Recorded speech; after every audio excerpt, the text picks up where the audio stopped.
Vous connaissez les dalles Richelieu? Si oui, dites-moi en commentaire où vous les avez découvertes. Et si vous connaissez leur histoire, je suis preneur, car les informations sont très rares. Bonjour à tous et bienvenue sur Le Goût du Monde.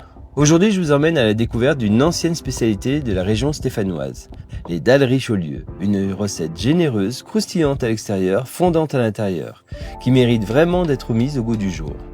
Pour 6 à 8 dalles, il vous faudra, pour la pâte, 25 cl de lait, 60 g de beurre, 125 g de farine, 2 œufs entiers, sel et poivre.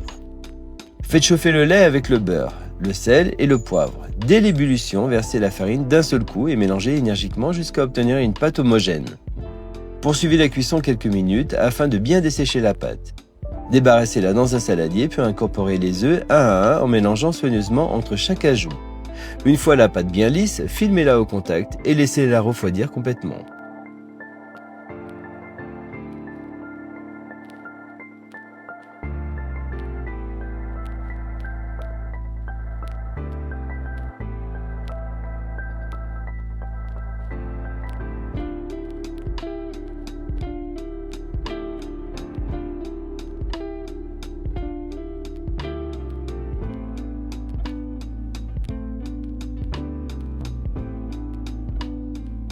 Pour la garniture, 50 g de beurre, 3 oignons émincés, une gousse d'ail haché, 175 g de jambon, 50 g de farine, 10 cl de vin blanc, 60 cl de lait, 100 g de fromage râpé, un jaune d'œuf, sel et poivre.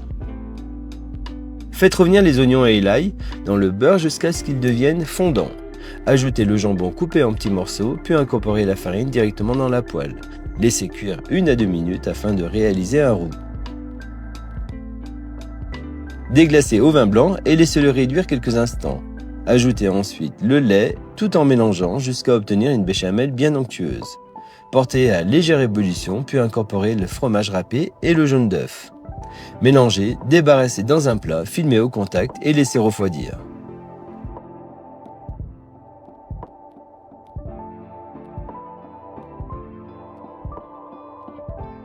Pour le façonnage, farinez légèrement votre plan de travail, ainsi que la pâte. Divisez-la en portions, puis étalez chaque morceau en un disque légèrement plus épais au centre qu'au bord. Déposez une belle cuillère de garniture au milieu, humidifiez légèrement les bords avec un peu d'eau, puis refermez soigneusement afin de former un pavé bien hermétique.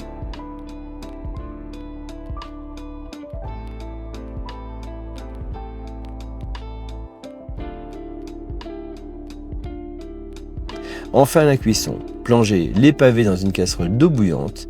Lorsqu'ils remontent à la surface, poursuivez la cuisson encore 1 à 2 minutes pour que l'intérieur soit parfaitement cuit. Refroidissez-les immédiatement dans de l'eau froide, puis égouttez-les soigneusement. Passez-les ensuite dans la farine, puis l'œuf battu et enfin la chapelure.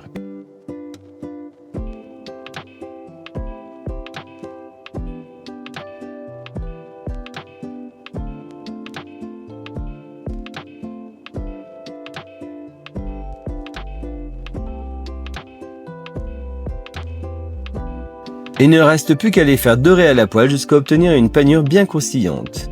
Pour une cuisson homogène, je couvre la poêle avec une feuille de papier cuisson, puis un couvercle. Cela permet de conserver la chaleur et de réchauffer parfaitement le cœur sans brûler l'extérieur.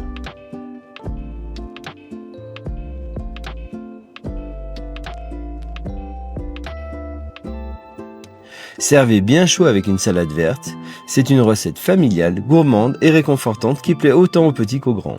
Vous pouvez aussi changer la garniture en fonction de vos goûts. Si cette recette vous a plu, n'oubliez pas de laisser un petit like, de vous abonner à la chaîne et d'activer la cloche pour ne manquer aucune prochaine recette. Merci pour votre soutien et à très bientôt pour une nouvelle vidéo.